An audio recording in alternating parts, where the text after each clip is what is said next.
Então, iniciamos a gravação nesse momento, iniciando, então, a nossa quarta aula do curso de Física e Estatística. Perguntando para vocês, vocês estão vendo a minha lousa, a mesa digitalizadora aí na tela de vocês? Sim. Beleza. Perfeitamente.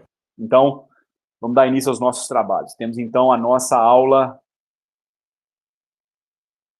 de número 4, né? Sobre essa revisão de probabilidades que a gente está fazendo. Eu tinha dito no final da nossa aula que hoje a gente ia começar fazendo uma discussão sobre o limite gaussiano da distribuição binomial. A distribuição de Gauss é talvez a distribuição estatística mais importante que nós temos na estatística e também em uma série de fenômenos físicos, químicos, naturais, de uma maneira geral. O que a gente vai tentar discutir, pelo menos nessa primeira parte da aula, é que a distribuição binomial, e na verdade também outras distribuições estatísticas, elas convergem para uma distribuição gaussiana quando o número de eventos ou o número de elementos que você tem na sua distribuição estatística é muito grande. Então eu vou imaginar uma situação em que a gente tem um número de eventos grande demais.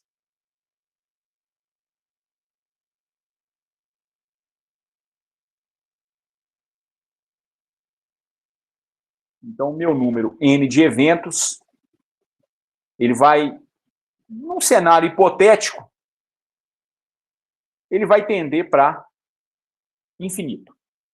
Ora, qual é, então, a probabilidade de que após n passos do problema do random walk, eu consiga dar n1 passos para a minha direita? Nós já sabemos que isso é regido pela distribuição binomial. Esse é um evento que pode acontecer de apenas duas maneiras, né? O caminhante, ou ele anda para a direita, ou ele anda para a esquerda. Então, são duas manifestações possíveis para esse deslocamento.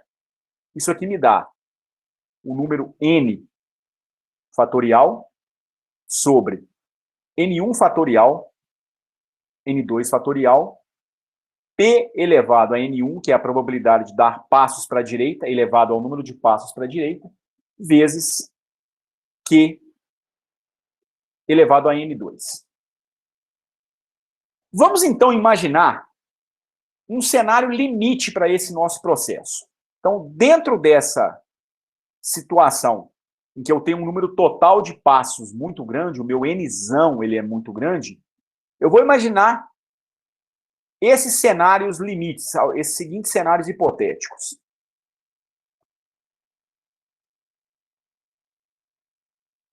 Digamos que eu tenho uma situação em que o N1 é igual a zero. Ou seja, você dá um número muito grande de passos no seu total, mas o número de passos para a direita é exatamente zero. Ora, qual será a probabilidade de que após n passos eu tenha n1 igual a zero? Ora, isso aqui vai ser igual a n fatorial sobre 0 fatorial, n2 fatorial, no caso o n2 vai convergir para nzão, né? Vezes p elevado a 0, vezes q elevado a n2. Só que isso aqui vai ser igual a quê? 0 fatorial é igual a 1. N fatorial será simplificado com n2 fatorial, uma vez que o n vai ser igual a n2. P elevado a 0 é igual a 1. E aí eu ficaria com a probabilidade de dar passos para a esquerda elevada ao número total de passos. Isso aqui me daria, então, q elevado a n. Agora, reparem o seguinte. Esse número q, ele é um número que está compreendido, como toda a probabilidade, entre 0 e 1.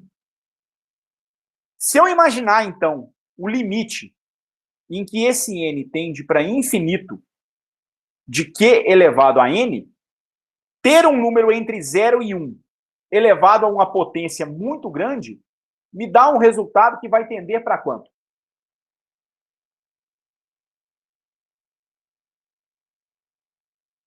Infinito.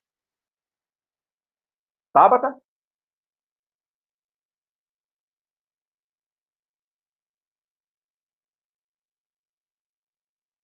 O O número número vai Q? tender Pode a falar. infinito. É um Não, Tabata. número... Pense bem. O seu número é um número compreendido entre 0 e 1, porque ele é uma probabilidade. Você vai elevar esse número a nzão. Você está numa situação em que o número de eventos, que no caso é o número de passos, tende para infinito. E é um cenário em que o seu número de passos vai se concentrar tudo para o lado esquerdo. Pensa num bêbado. O cara realmente bêbado. Você acha que o indivíduo que está realmente bêbado vai, de maneira aleatória, dar passos apenas para o lado esquerdo? Não. Dificilmente. Não é verdade? Ele vai fazer Sim. uma espécie de zigue-zague. Digamos que você tenha o Q igual a 0,3. Apenas um exemplo. Quanto vai dar, Tabata? Q ao quadrado é 0,3 ao quadrado, que é 0,09. Quanto vai dar Q à quinta? Então, digamos que ele deu 2 passos para a direita, para a esquerda, perdão. Agora, 5 passos para a esquerda. Quanto vai dar 0,3 elevado à quinta? Vai ser um número maior ou menor que 0,09? Menor. Menor. E se eu fizer Q elevado a 10? Vai ser um número maior ou menor que 0,09? Menor ainda. E se eu fizer Q elevado a 700? Menor. Ou seja, se você está dizendo que os números estão ficando cada vez menores, está dizendo para mim que esse número aqui tende para zero. Quando o número de passos para essa esquerda for muito grande. Na situação em que você supõe, de maneira hipotética, que o seu número de passos tende para infinito, Q elevado a infinito não vai tender para infinito, vai tender para zero, porque a base, que é a sua probabilidade, não é um número maior do que 1. Na verdade, é um número entre 0 e 1. E isso faz bastante sentido do ponto de vista intuitivo, né? É muito pouco provável que o seu bêbado dê passos apenas para o lado esquerdo, principalmente se a caminhada que ele vai fazer tem muitos passos. Então, o limite de Q elevado a n, quando o n tende para infinito, na verdade, é um limite que tende para zero. Ok? Ok. Certo? Ora, então a gente tem a seguinte situação. A gente pode dizer que a probabilidade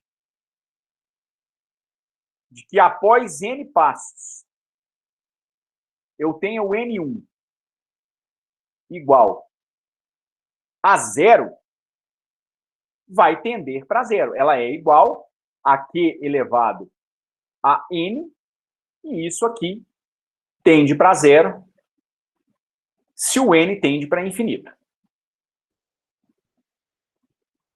Agora imagine a situação oposta. Vamos imaginar que o número de passos para a direita não é próximo de zero. Imagine agora que o seu n1 tende para infinito. Então, o bêbado, ele, ao invés de caminhar só para a esquerda, ele agora vai caminhar só para a direita. Então, se o n1 tender para infinito, todos os passos seriam dados para a direita.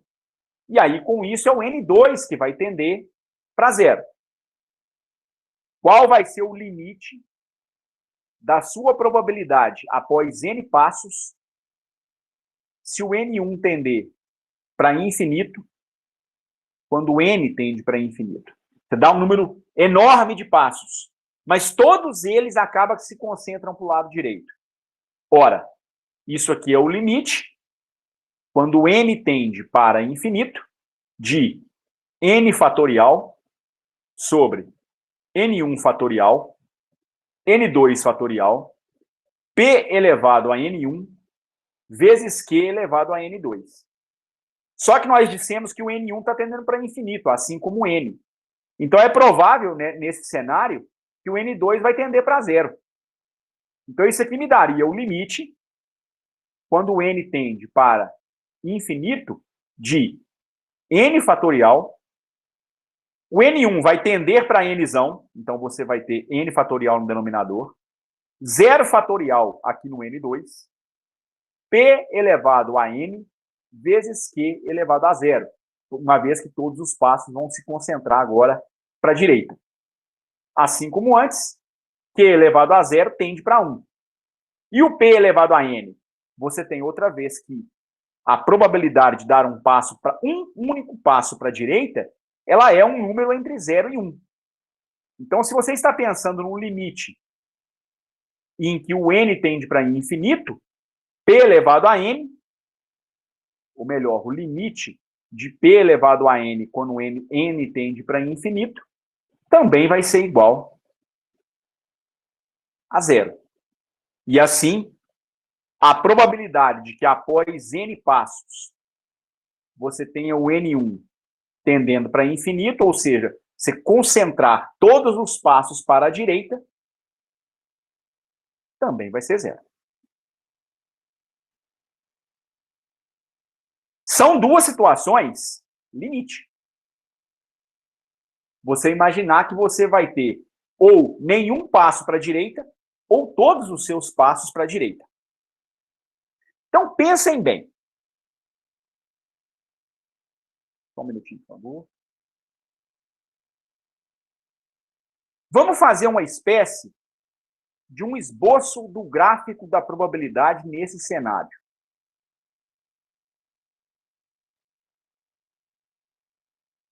O gráfico da probabilidade de que após n passos, um total de n passos, eu dê n1 passos para a direita. Veja, gente, é esboço. Eu quero, então, pensar nisso aqui do ponto de vista qualitativo apenas nesse momento. Tá certo?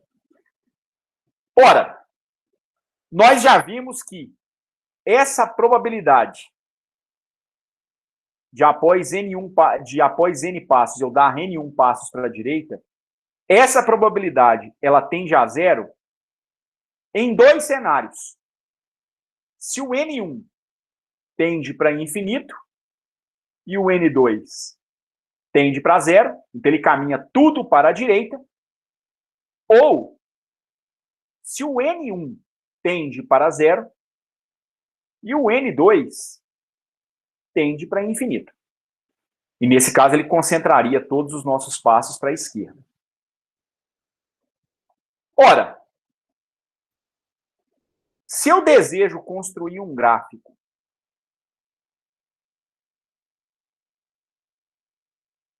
da probabilidade de dar n1 passos para a direita após n passos no total, eu posso até não saber construir esse gráfico nesse momento. Mas eu sei do comportamento assintótico, ou seja, do comportamento limite, em dois cenários para o n1. Para valores de número de passos pequeno, eu sei que essa minha distribuição de probabilidade vai tender para zero.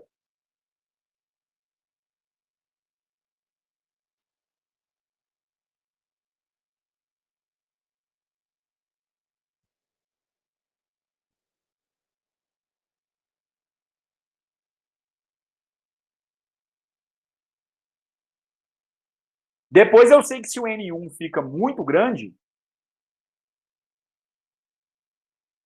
essa probabilidade volta a tender para zero novamente. Então, parece que essa função ela tem um comportamento que é o seguinte. ela decresce para valores de N1 próximos de zero. Provavelmente, à medida em que você vai aumentando o número de passos para a direita, essa probabilidade vai aumentando. Depois, quando o N1 fica muito grande, concentrar todos os passos para a direita também parece ser muito pouco provável.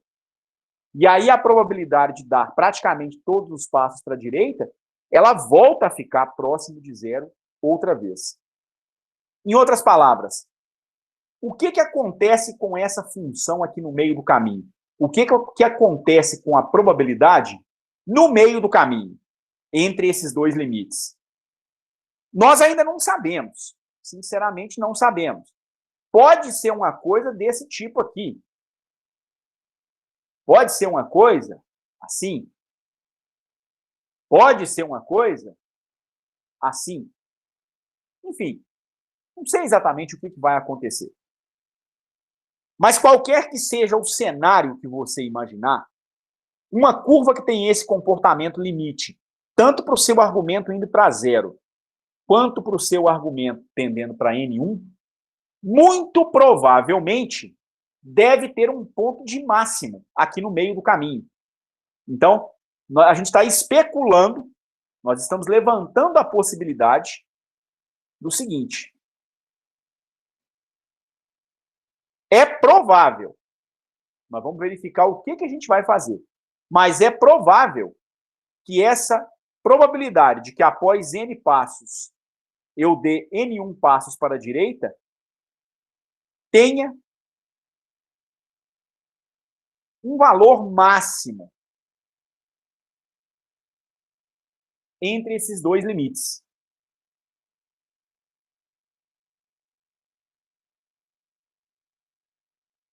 E esse valor máximo ele vai ocorrer para algum valor de N1. Eu ainda não sei que valor é esse. Eu vou chamar esse valor provável, que especifica para mim um valor máximo, de um N1 til. Então, o que eu estou especulando a respeito da minha distribuição binomial? No cenário em que a gente tem um número de passos muito grande, eu estou imaginando que ela tem um comportamento mais ou menos assim.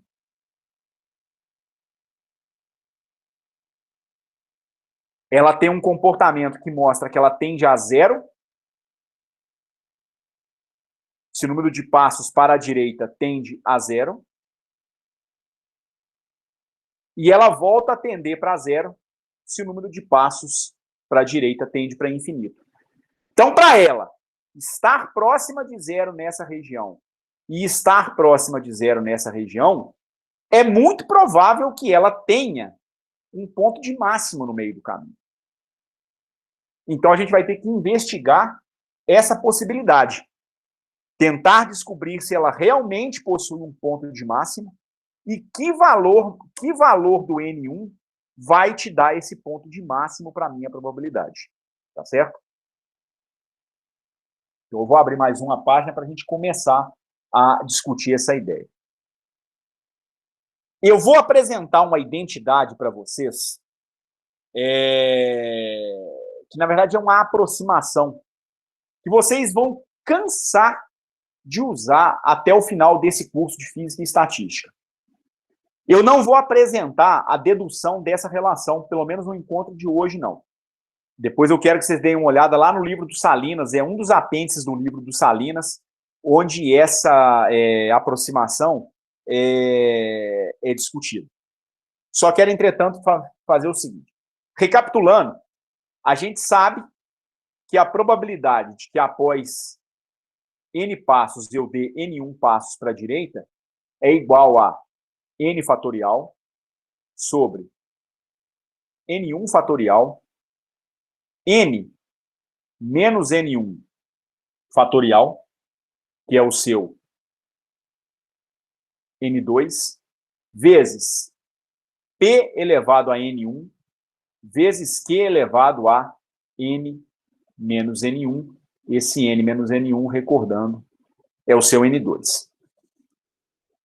Olha, se o N tende para infinito, se o N é muito grande, independente do que vai acontecer com o N1 e com o N2, né?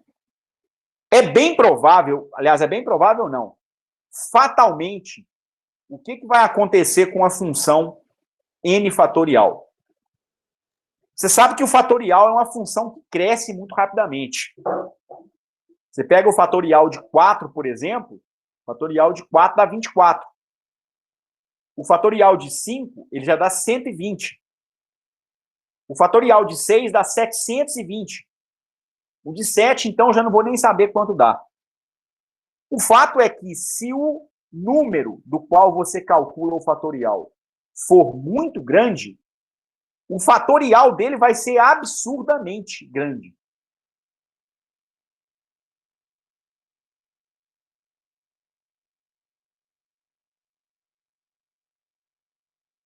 E é óbvio que ele também vai tender para infinito.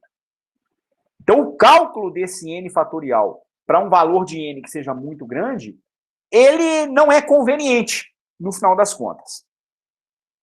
Então, a gente vai fazer o seguinte. Ao invés de nós trabalharmos com essa expressão da distribuição binomial, a gente vai tomar uma função auxiliar em cima dessa distribuição de probabilidade. Eu vou tomar o logaritmo natural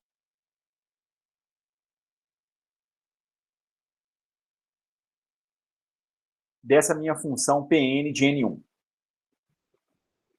Por que o logaritmo natural? É que o logaritmo ele é uma função crescente, ele é sempre crescente. Mas o crescimento da função logarítmica é muito lento. Então, a função probabilidade de n de após n passos ter n1 passos para a direita, ela é monotonicamente crescente com n fatorial. O logaritmo também será. Mas o crescimento desse logaritmo, que seria, no caso, a derivada do logaritmo em relação a n1, né, ou a n, vai ser muito mais lenta do que a própria derivada da probabilidade quando o n tender para infinito. Basta você se recordar do gráfico da função logaritmo, seja na base natural, né, na base neperiana, ou em qualquer outra base. Então, eu vou fazer isso porque esta tem um crescimento muito lento.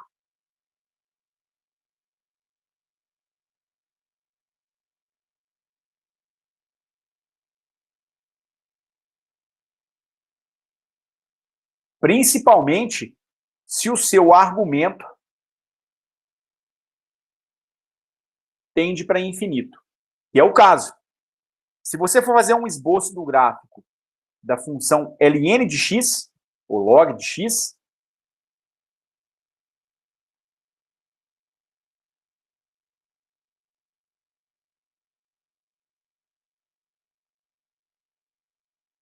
o seu gráfico, ele tem mais ou menos essa cara aqui. Espera aí só um minutinho, por favor.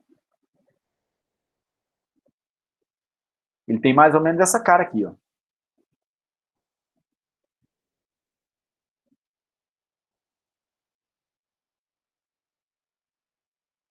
A função, ela até cresce à medida que o argumento dela vai ficando cada vez maior.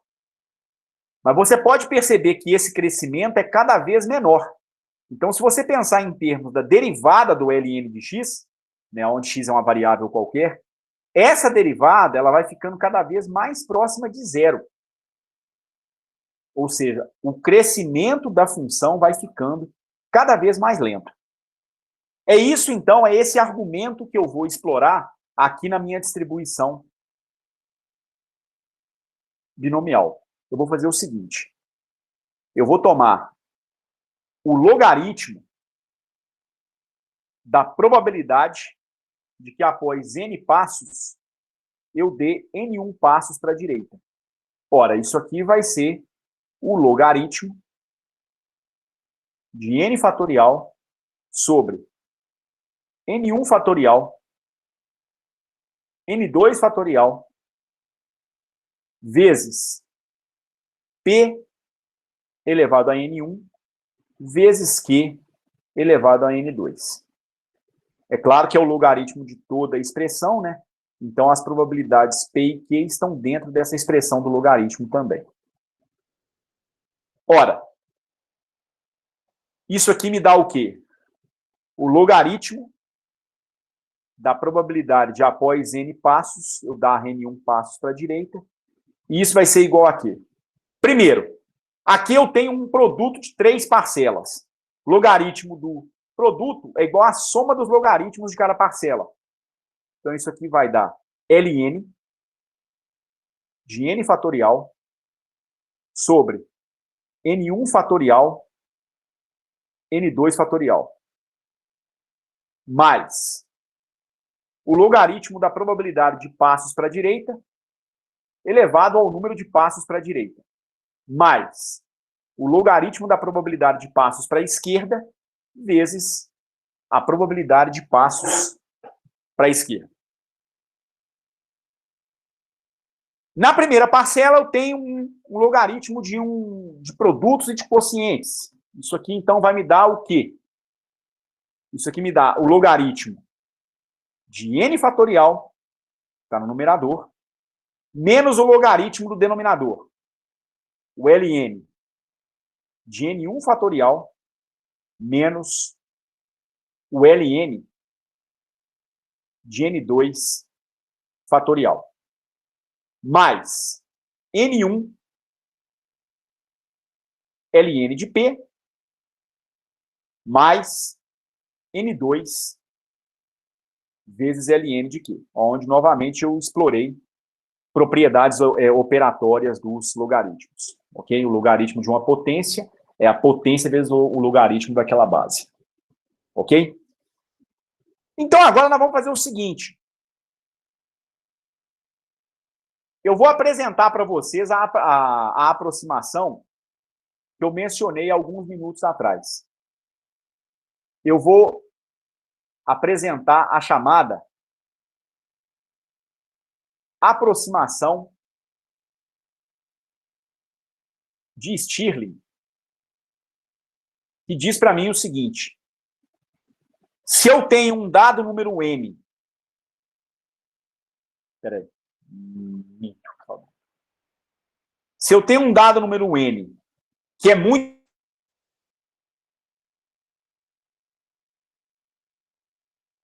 Aoba! Vou ligar para ele.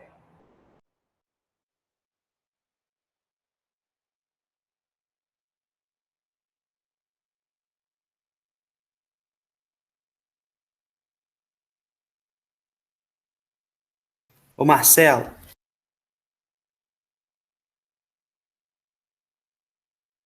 Fala.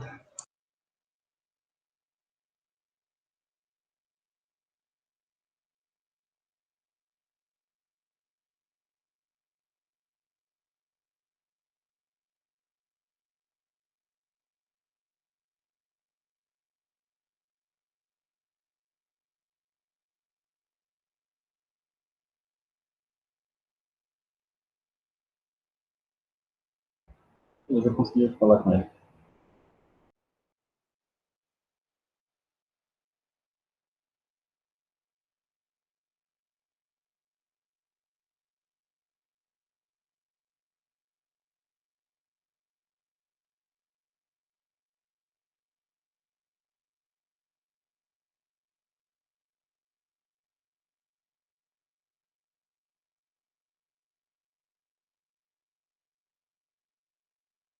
Pessoal, acho que houve um problema na conexão. Deixa eu perguntar para vocês.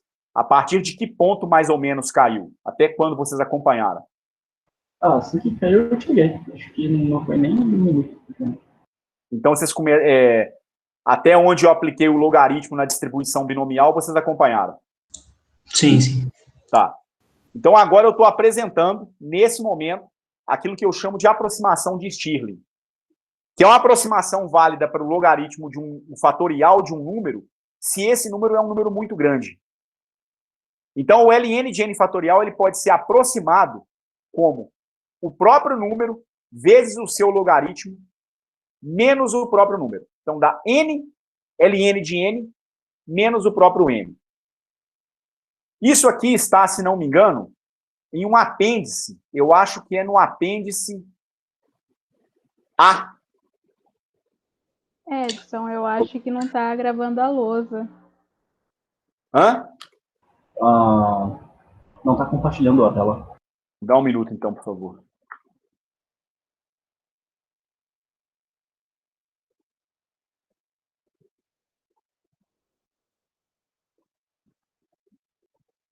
Apareceu? Sim. Sim. Se eu não estou enganado, essa relação ela é demonstrada no apêndice A do livro do Salinas. O Reif também tem a dedução dessa relação. Eu só não sei se está num apêndice ou logo no capítulo 1, mas também é demonstrado lá, tá certo? A gente vai empregar a rodo essa relação a partir de agora. Então, vocês vão se habituar seguramente com o uso da aproximação de Stirling. Seja agora ou ao longo da solução de problemas nos próximos capítulos. Principalmente quando a gente mencionar o chamado limite termodinâmico, o limite termodinâmico, em que a gente vai fazer a conexão da mecânica estatística com a termodinâmica, sempre será um momento em que você vai imaginar que o número de partículas tende para infinito. O número de partículas tender para infinito, sem dúvida, é uma idealização. Mas se você imaginar que você pode trabalhar, por exemplo, com um gás no interior de um recipiente, com uma amostra de um material magnético, o número de partículas, em geral, sempre é grande demais. Pensando num gás, num recipiente, normalmente você vai trabalhar com algo da ordem de 10 a 20 partículas. Um mol de moléculas gasosas é 6 vezes 6,02 vezes 10 a 23 partículas. Pensar na quantidade de elétrons no material, você sempre vai pensar num número muito grande de elétrons e assim por diante. Então, em quase todas as situações que eu tenho conhecimento, o número de partículas com os quais você trabalha é grande demais. Ele não é infinito. Eu poderia ter 10 a 68 partículas, 10 a 127 partículas. Mas 10 a 23 já justificaria muito bem a gente imaginar esse número de partículas tender para infinito, tá certo? E aí o logaritmo desse número fatorial, ele pode ser aproximado dessa maneira, ok? Retomando, então, para o cálculo do logaritmo da minha probabilidade de que após n passos eu dê n1 passos para a direita, isso seria igual a quê? Eu vou aplicar a aproximação de Stirling na minha primeira parcela. A primeira parcela era exatamente o ln de n fatorial.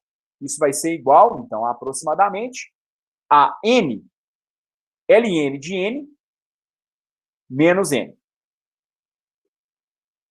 Numa situação real, e distante daqueles dois limites em que o cara dá passos só para a direita ou só para a esquerda, se o número total de passos é muito grande, então é provável que o número de passos para a direita também seja muito grande. No denominador, se vocês recuperarem o slide anterior, vocês vão ver que vocês tinham um ln de n1 fatorial, com um sinal negativo. Então, eu vou aplicar a aproximação de Stirling nesse camarada aqui. Vou ficar, então, com menos N1 ln de N1, vou colocar isso aqui entre parênteses, menos N1 ln de N1 menos o próprio N1. Depois vinha o logaritmo do N2 fatorial. É provável que eu tenha um número de passos para a esquerda também grande. Está no denominador, né? Por isso deu um menos ln de N2 fatorial. Eu fico, então, com N2 ln de N2 menos o próprio N2. Depois, os outros termos são termos aonde eu não tenho fatoriais. Aí eu vou ter N1 ln de P mais N2 ln de Q. Então, esses caras eu apenas transcrevo novamente.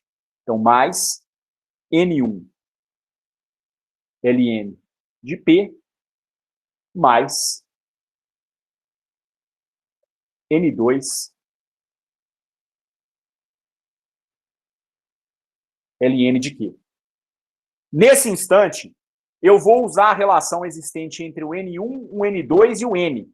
O número total de passos é o número de passos para a direita mais o número de passos para a esquerda. Então, daqui eu tenho que o N2 é igual a N menos N1. Se eu chamar essa relação que aproxima o logaritmo da minha probabilidade de relação 1, e se eu chamar essa relação, aonde eu troco o N2 em função do N1 de relação 2, eu agora poderia substituir a relação 2 na relação 1. Então, agora eu vou usar 2 em 1. Quando eu faço isso, eu obtenho o seguinte. Isso aqui seria igual a quê? O ln da probabilidade de que após n passos eu dê n1 passos para a direita, ele é aproximadamente n ln de n menos n menos n1 ln de n1 menos com menos mais n1. Aí n2 menos n menos n1 ln de n menos n1 no lugar do n2, menos com menos mais n2 n menos n1 mais n1 ln de p mais n2 ln de q. De imediato eu vejo que eu posso cancelar este n com este n, menos n mais n. Posso cancelar mais n1 com menos n1. E tem algumas outras coisas que eu poderia cancelar. Não, ainda não posso, porque os argumentos aqui eles estão diferentes ainda. Certo? Então, nós ficamos com o seguinte. Eu vou definir uma função que eu vou chamar de y, que é, para mim, o ln da probabilidade de que após n passos eu dê n1 passos para a direita. Esse y, então, é igual a quê? Ou aproximadamente o quê? Número total de passos, vezes o ln dele próprio, menos n1 vezes o ln de n1, menos n menos n1, o ln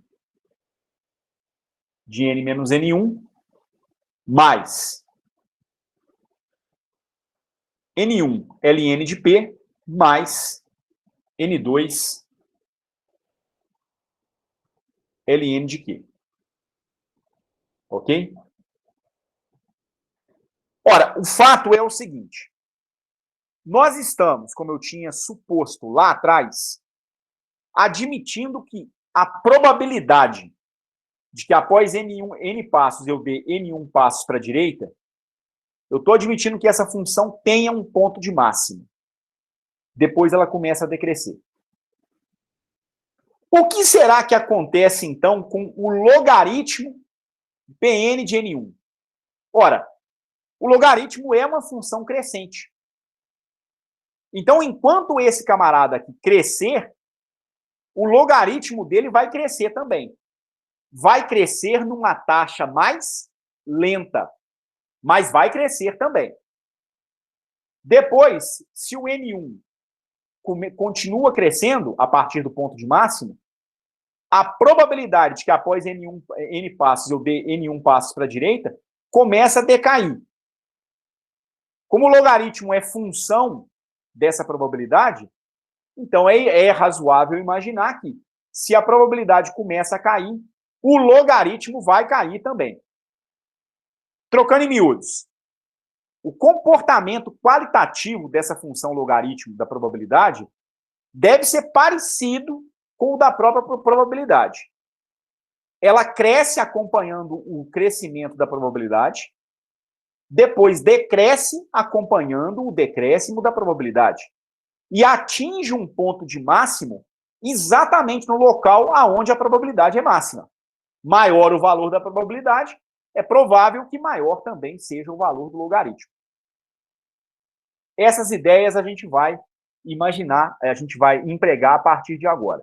Então, nossa ideia agora é assumir o seguinte: se a probabilidade Pn de N1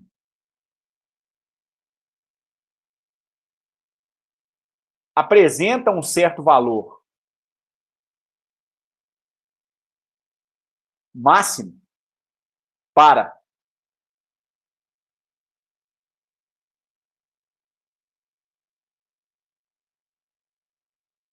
N1 igual àquele valor que caracteriza o máximo que eu chamei de N1 til, então é razoável. Eu não vou afirmar de maneira peremptória, não, definitiva, mas é bem provável que a função logaritmo dessa probabilidade também seja maximizada naquele ponto.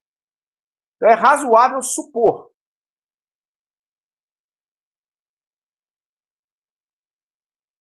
que essa minha função y, que é o logaritmo da probabilidade de que após n passos eu dê n1 passos para a direita, também seja maximizada nesse ponto.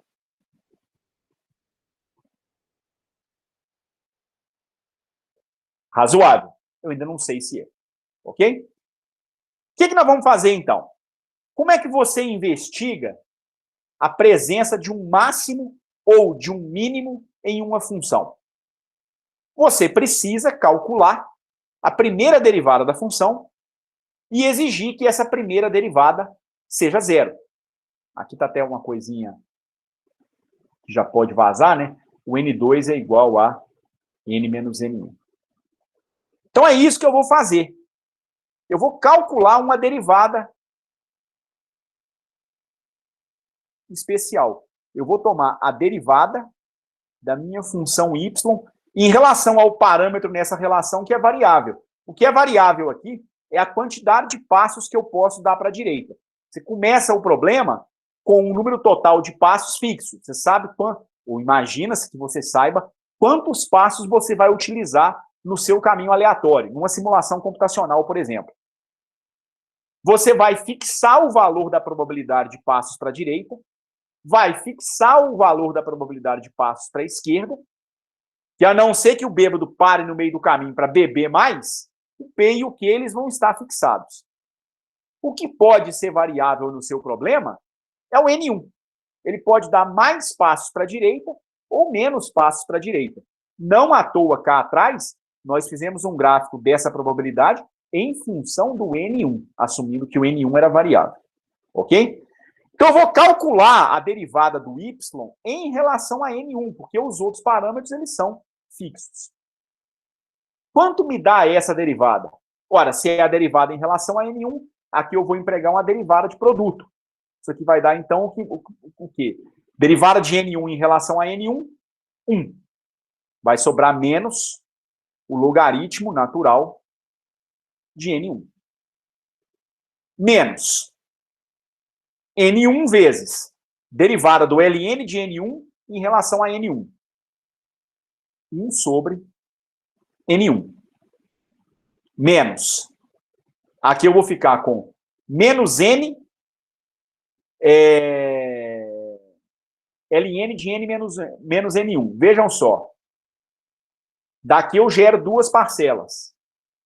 Menos N ln de N menos N1 mais N1 vezes esse ln, que eu vou simbolizar dessa forma. Nesse camarada aqui, eu não preciso me preocupar em fazer uma derivada de produto, porque essa parcela aqui não depende de N1. É o número total de passos, que é uma constante. Sendo assim, eu apenas repito esse camarada. Vou ficar, então, com menos N. Aí vem a derivada do ln de N menos N1 em relação a N1. Ora, isso aqui dá o quê? Se eu não estou fazendo bobagem, Isso aqui dá 1 sobre N menos N1 vezes menos 1. Por conta da regra da cadeia aplicada nesse camarada aqui, né? Derivada de N menos N1 em relação a N1, você vai ter esse sinalzinho negativo saindo. Mas aí tem a parcela que vai com N1 ln de N menos 1. Então, vou ficar com menos mais, derivando N1 em relação a N1, dá 1. Então, aqui eu tenho que fazer uma derivada de produto. Então, mais 1 vezes o ln de N menos N1, mais N1 vezes derivada de ln de N menos N1, dá 1 sobre N menos N1. E aplicando a regra da cadeia nesse denominador, eu teria que derivar menos N1 em relação a N1. Aqui ainda vai sair um sinalzinho negativo, menos 1. Ok? Nós temos aqui mais N1 ln de P. ln de P, para mim, é uma constante. Derivada de N1 em relação a N1 dá 1. Sobraria somente mais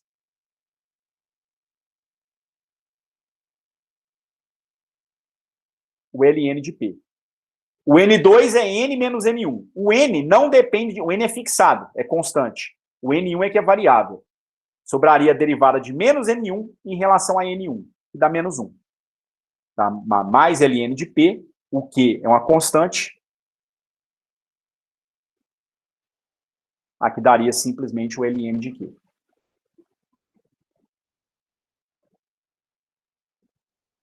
Antes que eu prossiga, gente, nessa operação dessa derivação que eu fiz, algum problema? Deu para acompanhar, pelo menos em linhas gerais? De boa. Deu para acompanhar. Beleza. Então, vejam só. Por que que eu calculei essa primeira derivada? É porque nós estamos supondo que nós vamos encontrar um ponto de máximo. Então, se o ln da probabilidade de que após n passos eu dê n1 passos para a direita, se isso aqui vai ter um máximo,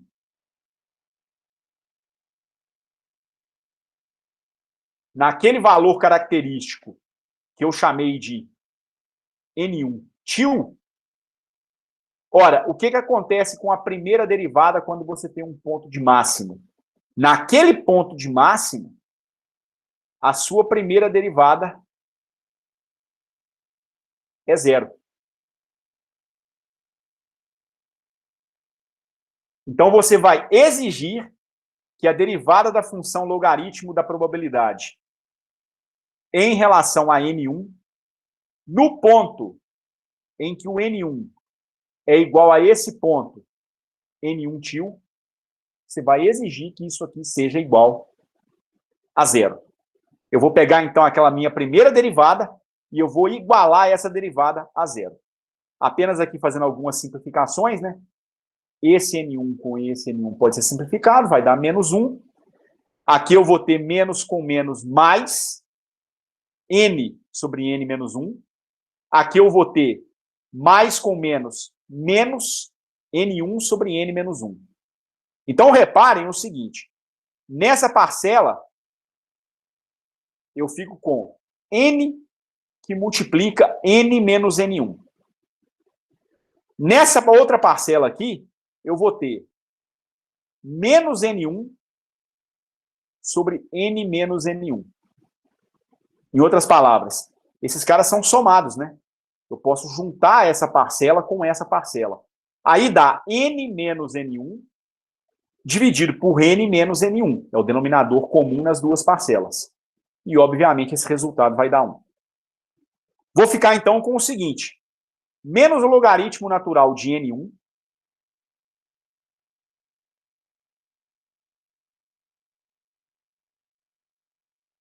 mais 1. Esse cara menos com menos vai dar mais, né? Então, mais 1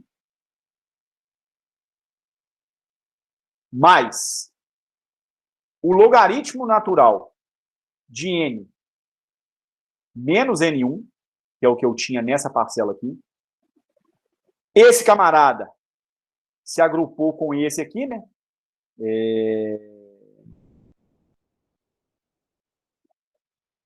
Peraí, deixa eu só... Esse camarada se agrupou com esse aqui e vai dar mais 1 no final das contas. Então, aliás, menos 1, né? Perdão. Um deles é negativo. Aqui é negativo. Menos N1 vezes 1 sobre N1. Então, essa primeira parcela é negativa. Vai dar menos 1. E essa última aqui, ó, vai dar N mais menos N1 dividido por N menos N1. Esse aqui vai dar N menos N1 por N menos N1. Esse aqui dá 1. Então, esse sinalzinho aqui está errado.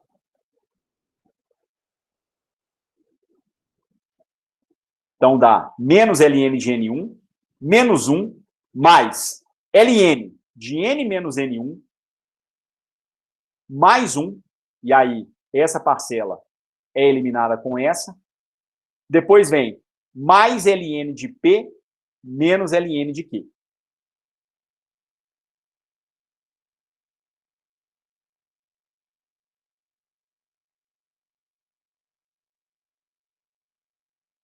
Isso aqui tem que ser igual a 0. Mas em que ponto? No ponto em que o N1 é igual a aquele número N1 tio. Em outras palavras, o que nós estamos procurando ao exigir que a primeira derivada seja 0? Quando você exige que a primeira derivada seja 0, você está procurando o ponto em que essa primeira derivada se anula.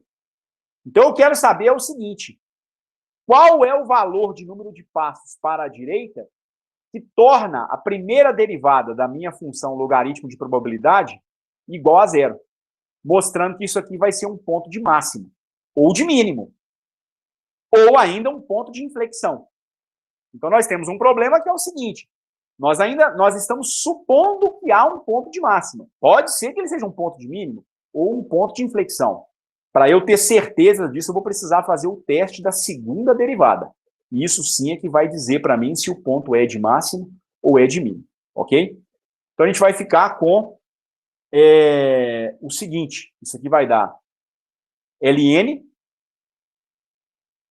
de N menos N1 tio, porque esse resultado é verdadeiro se o N1 for igual a N1 tio.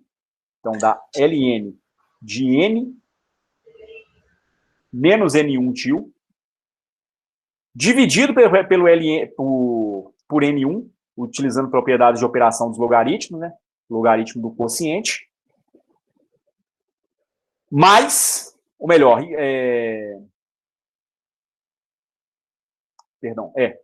mais o Ln de P dividido por Q, igual a 0.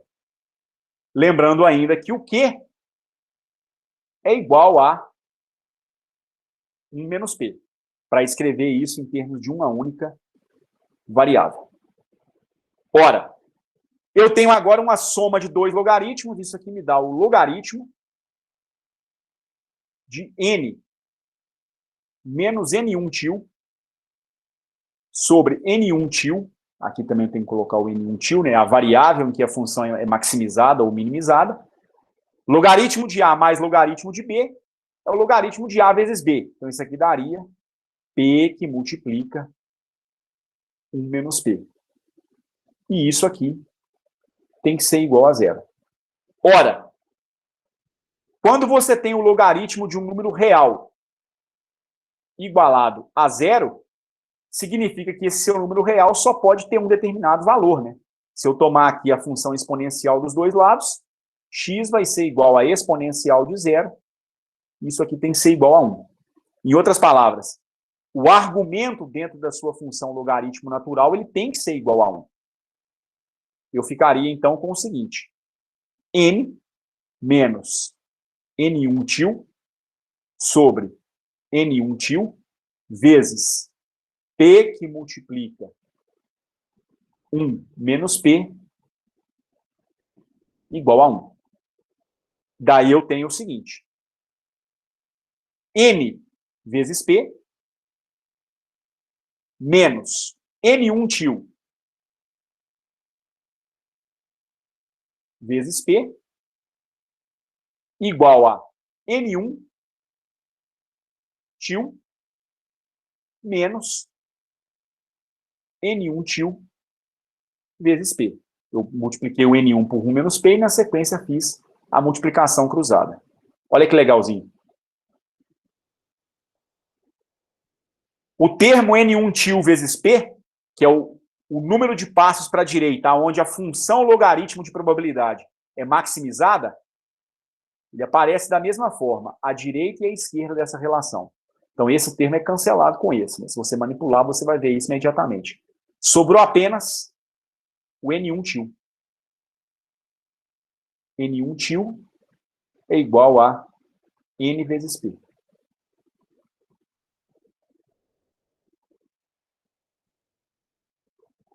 Esse aqui é o número de passos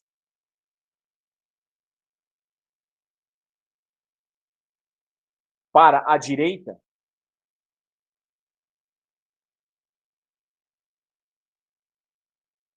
que vai fazer com que a derivada em relação a N1 do ln de P de N1 seja igual a 0. Se vocês se lembrarem, se vocês derem uma olhada na nossa aula de segunda-feira, vocês vão ver que nós obtivemos esse resultado aqui na nossa última aula. Esse valor aqui é o valor médio de número de passos para a direita na distribuição binomial.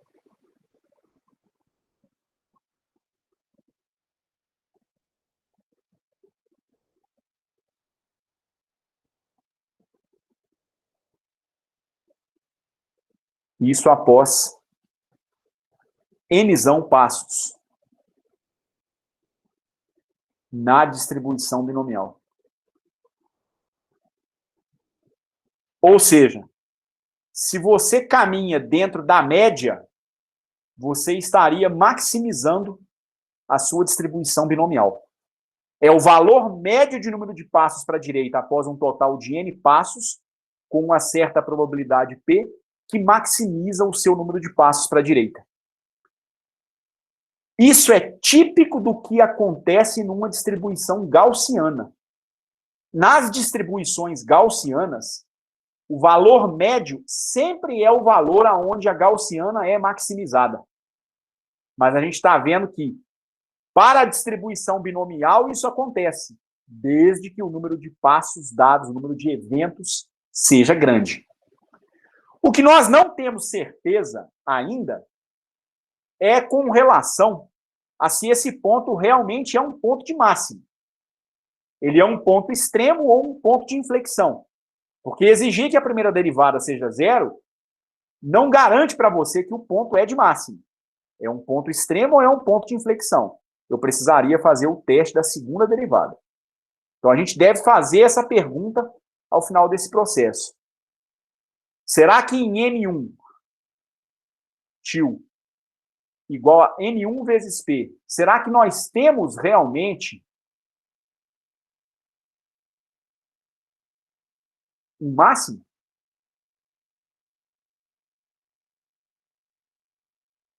Para a gente descobrir isso, eu preciso fazer o teste da segunda derivada. Oi, Edson. Oi. Oi, Marcelo. Pode falar aí, Yoshi. Fala, Yoshi. No caso, como a gente achou o único ponto crítico, e como ela vai para 0 quando o N1 tende para 0 e o N1 tende para infinito, pelo teorema do valor médio, eu já não poderia falar que isso é o máximo? Oi, Yoshi. Para mentes mais aguçadas matematicamente como a sua, sim. Seguramente. Mas, para quem às vezes não vai se lembrar de todas essas propriedades das funções de uma variável, talvez valha a pena fazer o teste da segunda derivada. Mas que você não está errado, não está, não. Beleza. Marcelo? Era isso que eu ia falar. Se Não. só tem um ponto crítico, você não precisa de teste de derivada, eu acho. É que, na verdade, nós não sabemos exato. É claro que a gente... Veja só. O que nós estamos falando é verdade, gente, pelo seguinte. Nós sabemos... O que vocês estão falando é verdade, vocês não estão errados, porque a gente tem a noção que a probabilidade ela é um número positivo maior do que zero. Não, nunca é um número negativo. Eventualmente, eu poderia ter, entretanto, uma função desse tipo aqui, ó.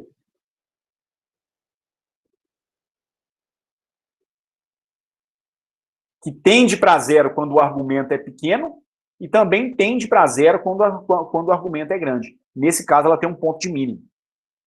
Entendeu? Essa é uma possibilidade que você pode especular. Então, acaba que por isso, né? Claro, você pode invocar o teorema do valor médio, não tem problema nenhum, mas talvez valha a pena fazer o teste da segunda derivada para comprovar a concavidade da sua função, para comprovar que a concavidade vai estar exatamente para baixo. Tá certo? O argumento de vocês não está errado, não. Mas pode ser que alguém mais desavisado se pergunte por uma função com esse comportamento aqui. Tá certo? Olha só. Eu vou, então, fazer o teste da segunda derivada. Nós tínhamos obtido o seguinte. A sua primeira derivada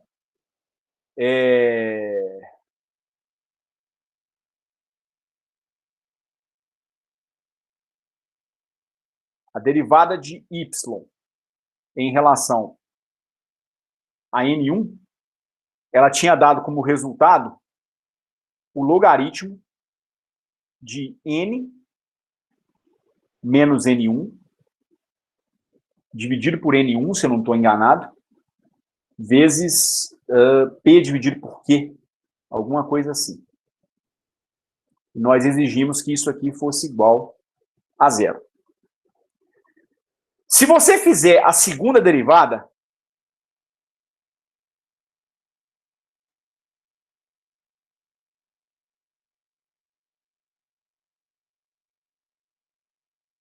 você vai chegar nesse resultado aqui. A derivada segunda de y em relação a n1 no ponto crítico, aliás, a derivada segunda, ela vai dar como resultado menos 1 sobre n1 menos 1 sobre n menos n1. Só para você fazer a derivada e você vai ver que isso aí vai dar esse resultado. Eu nem precisaria tomar o ponto crítico. Basta eu perceber o seguinte. O n1 é positivo. Então, essa primeira parcela vai ser negativa.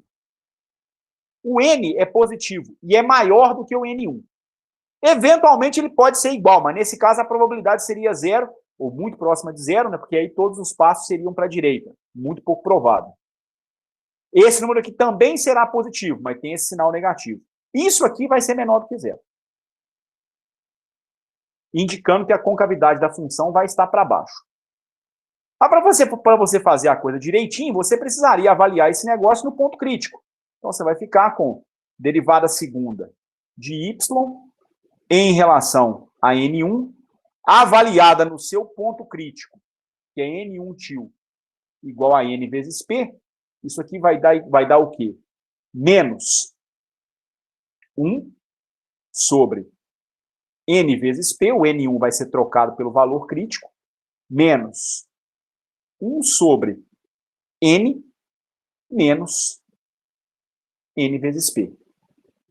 Ou ainda, menos 1 sobre np menos 1 sobre n que multiplica n menos p.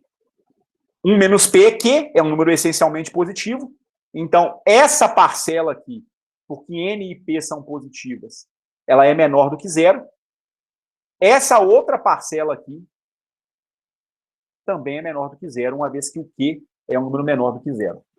Você pode tirar um mínimo, enfim, no final das contas, não tem necessidade nenhuma. O fato é que isso te permite enxergar que a derivada segunda do seu logaritmo de probabilidade em relação ao número de passos para a direita com esse número de passos no ponto crítico, N1 tio igual a NP, isso aqui é menor do que zero.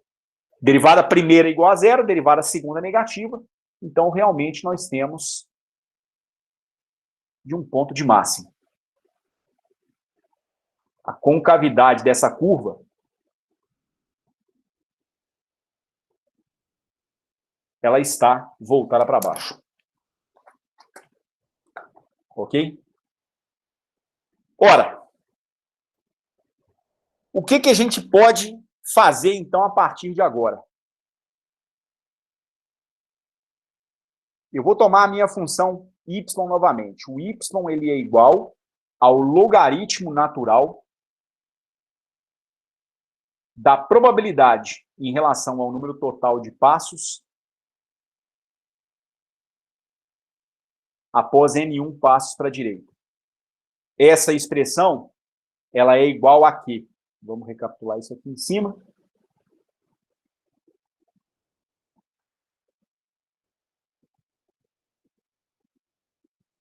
Isso aqui deu n ln de n menos n1 ln de n1. Eu vou colocar toda essa expressão lá outra vez. Só um minutinho, por favor. Então, isso aqui dá n ln de n menos n1 vezes o ln de n1 menos n menos n1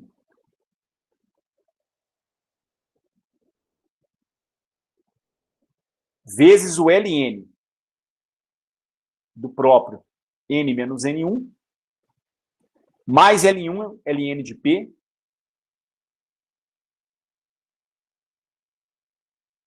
mais N2 ln de Q, ou N menos N1,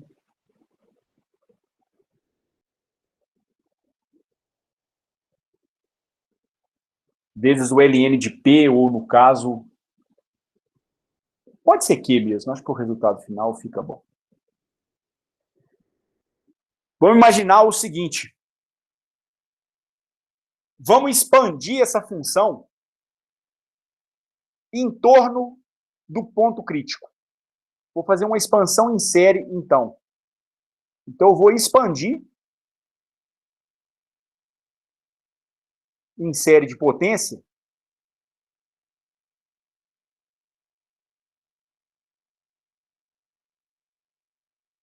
no caso é a série de Taylor,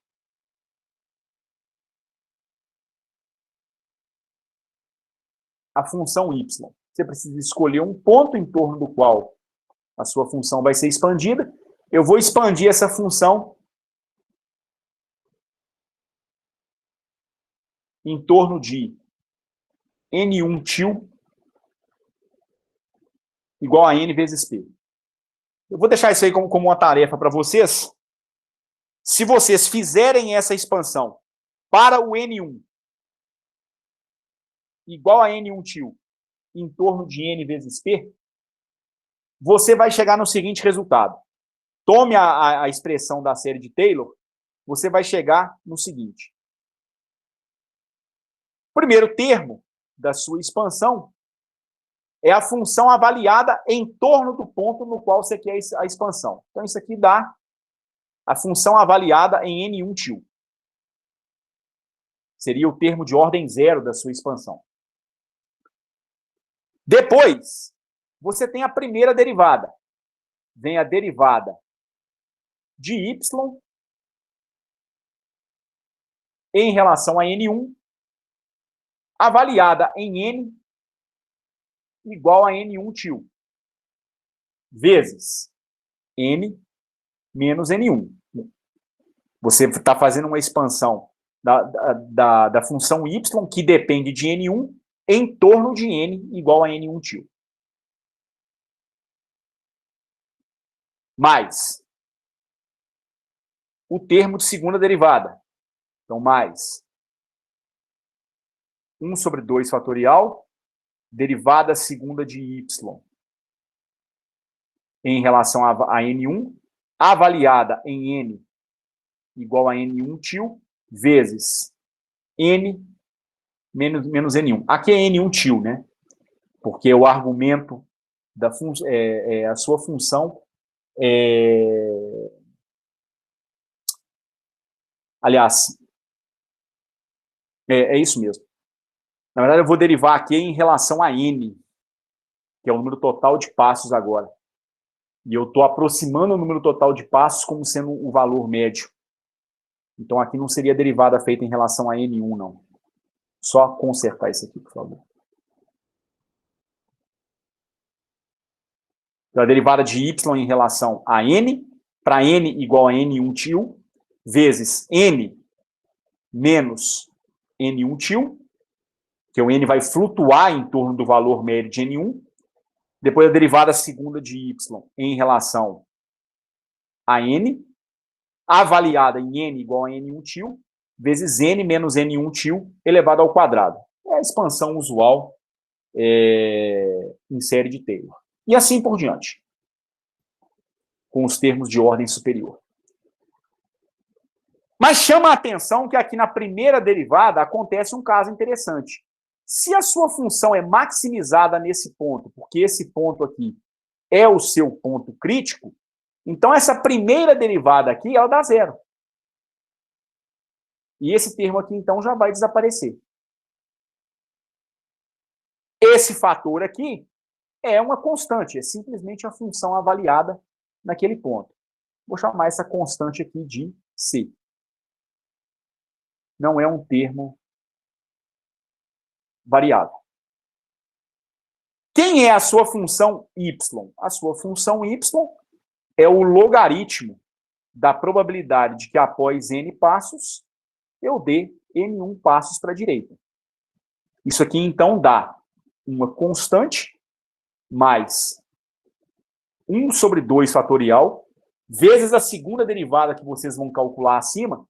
Essa segunda derivada, ela vai dar menos 1 sobre npq. 1 sobre n vezes p vezes q.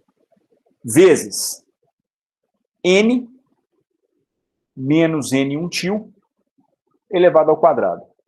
Mais os termos de ordem superior.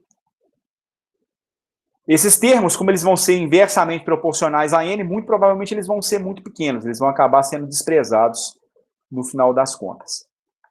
O fato é que se agora você tomar a exponencial dos dois lados, o lado direito vai te retornar a probabilidade de que após n passos eu dê n1 passos para a direita. Isso aqui vai ser igual a exponencial desse número c vezes, aqui eu vou ter uma exponencial de soma, né? Exponencial de a mais b, exponencial de a vezes a exponencial de b. Então, isso aqui vai dar a exponencial de 1 sobre 2 n menos n1 til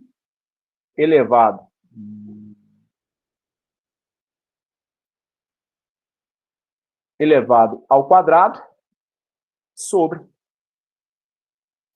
n vezes p vezes q. Exponencial dessa constante c é uma outra constante que eu vou chamar de a.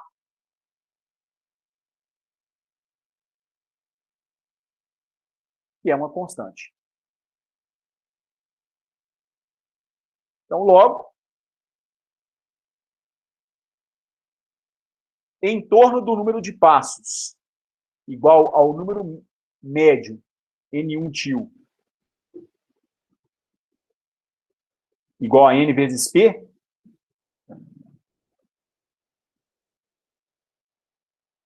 em torno desse ponto aqui, em torno de n1 igual a n vezes p, e para o número total de passos muito grande, tendendo para infinito, a minha probabilidade de que após n passos eu tenha n1 passos para a direita dá uma constante a vezes a exponencial de menos n menos n1 til elevado ao quadrado sobre 2 vezes NP vezes Q. N1 tio igual a N vezes P é, na verdade, como nós obtivemos na aula passada, o valor médio do número de passos para a nossa direita. E, por sua vez,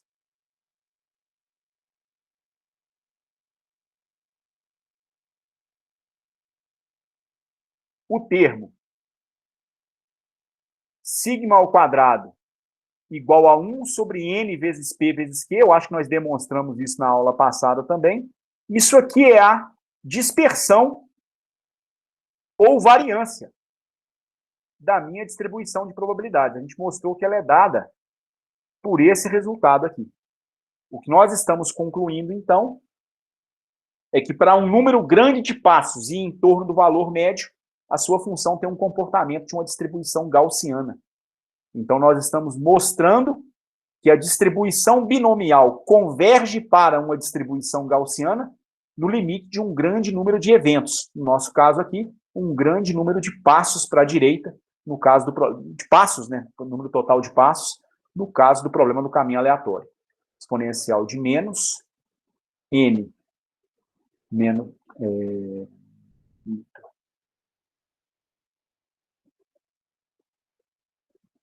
valor médio de n1 ao quadrado sobre 2 vezes a dispersão elevada ao quadrado. Podem procurar qualquer livro de estatística que vocês vão ver nesses livros que essa é a expressão da chamada distribuição de Gauss. Ou curva de Gauss. E isso vai ser muito comum para nós, nos nossos problemas de física e estatística. Vai ser muito comum a gente tomar distribuições de probabilidade, aonde você assume um número muito grande de eventos, porque nós estamos trabalhando com física de muitos corpos. Então, para todos os efeitos, é como se o número de partículas envolvidas fosse absurdamente grande. É muito comum a gente, então, trabalhar com situações em que a distribuição de probabilidade que rege o fenômeno vá convergir para uma distribuição gaussiana. Ok? Era isso, então, o que eu queria discutir a respeito dessa questão da aproximação binomial. Seguramente, nós vamos trabalhar com muitas coisas relativas à distribuição de Gauss nessa nossa disciplina. Ok? Bom. Alguém tem alguma pergunta antes que eu prossiga? Deu para acompanhar? Ô Edson, Pode na falar. página 10 aí que você começou a falar sobre a dispersão, que é o sigma ao quadrado, Tá. ela é no numerador, né? Esse NPQ. Não, não é não, cara. Não? Sigma ao quadrado é 1 sobre NPQ, tenho quase certeza. Estou conferindo aqui nas minhas notas.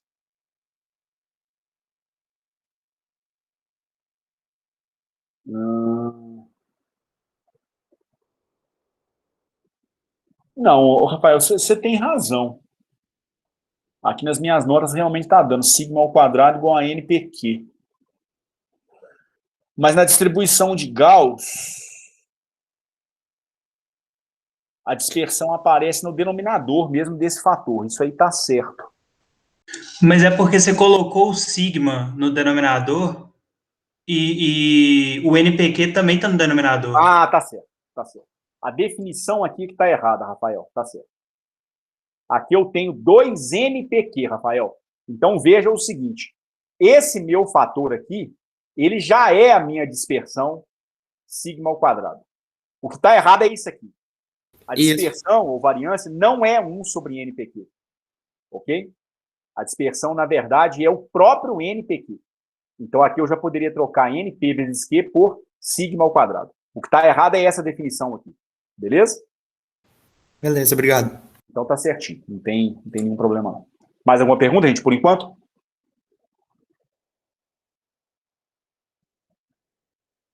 Não. Bom, o que será que acontece, então, nas situações em que nós temos 2 variáveis aleatórias?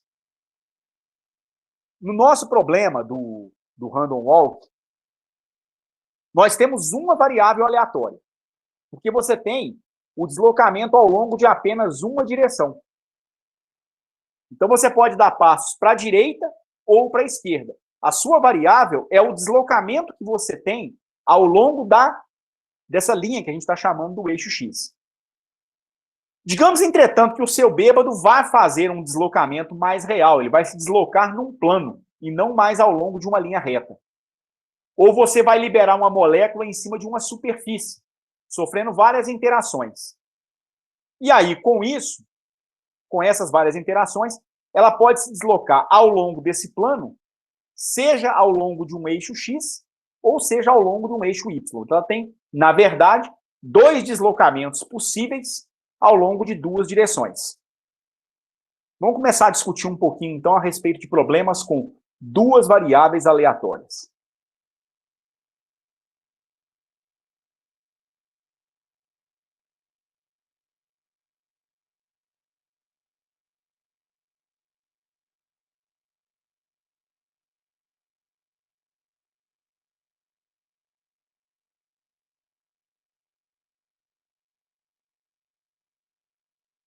Bom, eu vou imaginar, então, duas variáveis aleatórias que, para que a gente possa pensar de maneira mais concreta a respeito delas, vamos pensar a coisa mais pé de boi possível.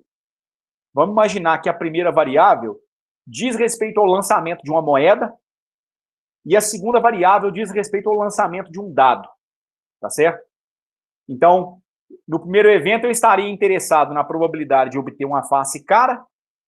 No segundo evento, eu estaria interessado, por exemplo, na probabilidade de obter o número 4 no lançamento do meu dado. Tá certo? Não precisa ser um lançamento de moeda e dado, mas acho que são coisas mais concretas para a gente pensar em termos de duas variáveis aleatórias. Tá certo? Então, vamos imaginar que eu tenha um evento que é descrito por duas quantidades. Digamos que ele é descrito por duas variáveis aleatórias. Eu vou chamar essas variáveis de U e V.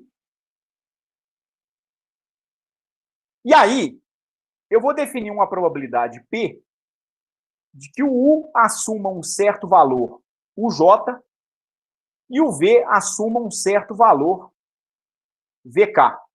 O J pode ser, no caso da moeda, meio para coroa, meio para cara. O VK pode ser 1/6, tá certo?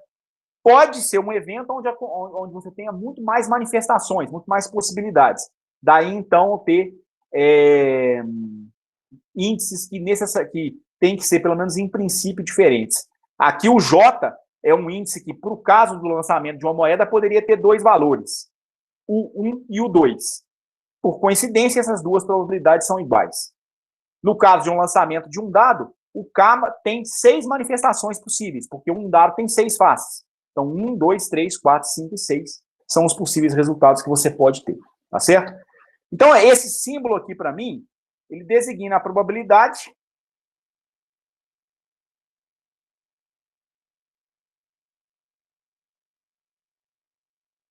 de U assumir o valor UJ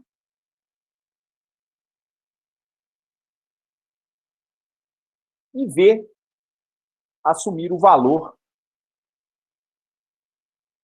VK. Vamos imaginar o seguinte. Vamos imaginar que essas duas variáveis são independentes.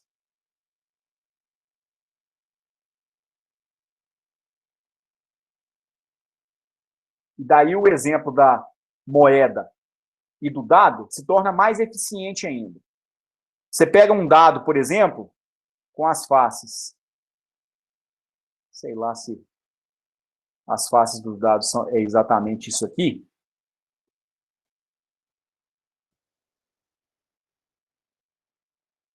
Certo? Mas aqui eu tenho uma possível representação de um dado. Aqui eu tenho uma moeda. com um certo valor. E o fato é o seguinte: quando você lança a moeda, se ela for honesta, a probabilidade de você ter essa face aqui, ela é igual a meio. Para o dado, a probabilidade de que você tenha o resultado 3 é igual a 1 em 6. O resultado que você obtém no lançamento do dado depende do resultado que você obteve no lançamento da moeda? Ou são resultados independentes?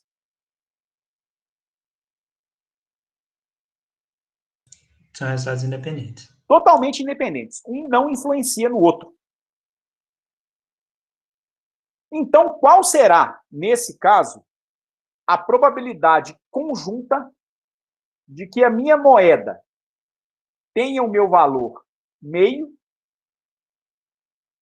e o meu dado tenha o valor 1/6? Eu teria que construir o espaço amostral de possibilidades. O espaço amostral de possibilidades vai me dar duas possibilidades para a moeda, 6 possibilidades para o dado. Então, é um total de 12 possibilidades.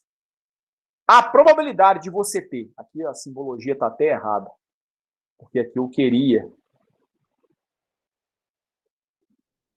que o dado fosse representado por 3 pontinhos para simbolizar a face 3. Eu tenho uma chance em 6 de obter a face 3. Uma chance em 2 de obter a face coroa. Se você construir o espaço amostral de todas as probabilidades, você vai ver que você tem 12 combinações possíveis. E somente em uma delas você tem face igual a face do valor da moeda, né, a cara da moeda, e o dado tendo o valor 3. É uma chance em 12. O que seria obtido por meio vezes 1/6. Então, quando os eventos são independentes,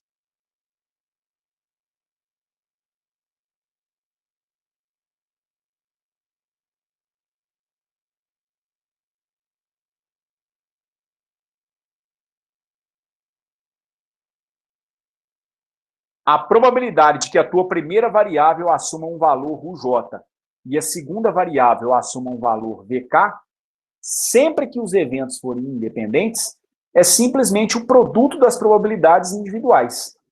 Então, é a probabilidade da ocorrência do valor UJ, no caso dos problemas das moedas, vezes a probabilidade dos seus valores V assumirem um valor V de K. Certo? Isso aqui vale não apenas para 2 variáveis aleatórias, mas como para 3, 4, 10, 1 milhão, desde que essas variáveis sejam variáveis independentes. Certo?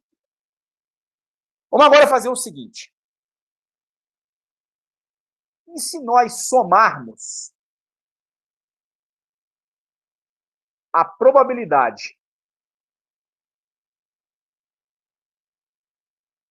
de que o U assuma o valor UJ e o V assuma o valor V de K, e se eu fizer uma soma sobre todos os possíveis valores de K, qual resultado eu vou obter?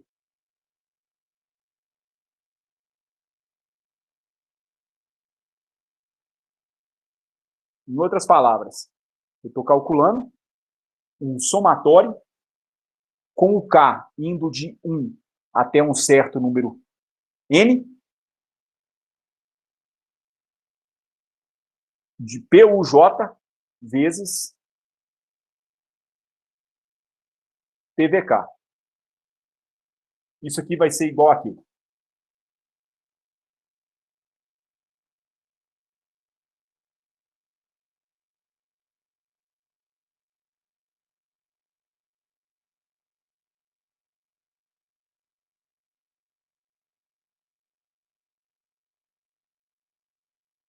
O PUJ acho que pode sair, né, do somatório.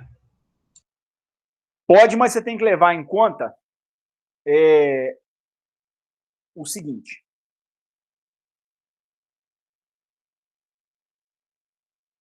Não, tá certo.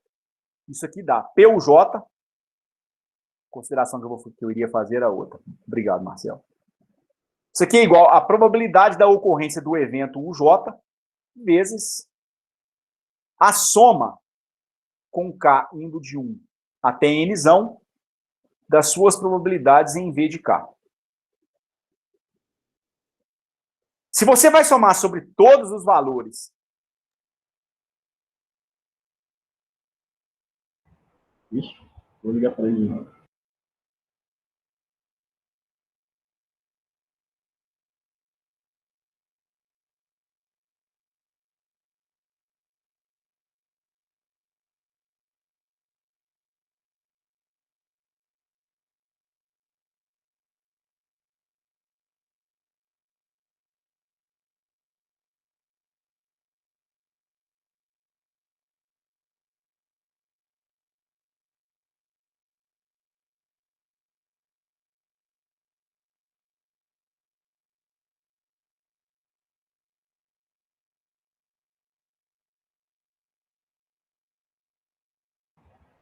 Eu liguei.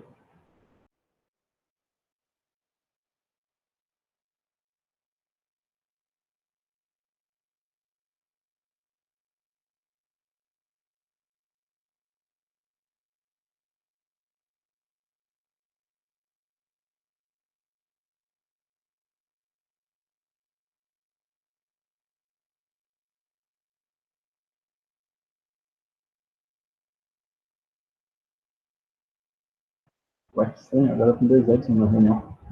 Tem 2? Yoshi? Alô? Yoshi? Ih, agora tem 2. Ah, não, o outro caiu.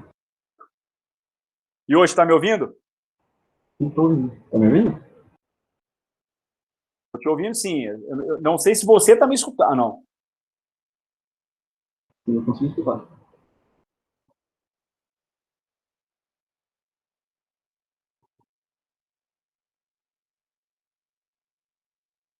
Yoshi, tá me ouvindo? Sim, eu consigo te ouvir, perfeitamente. Porque tava sem áudio, realmente.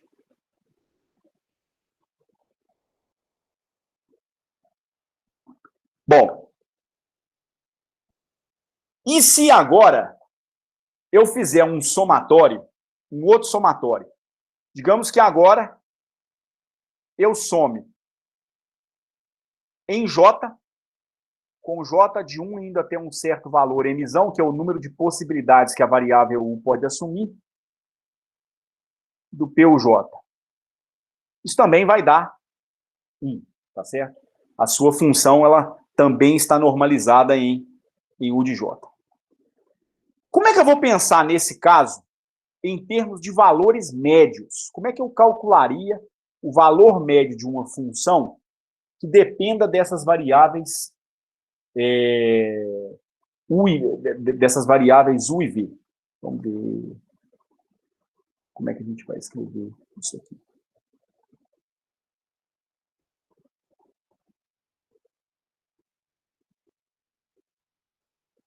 E quanto ao cálculo dos valores médios?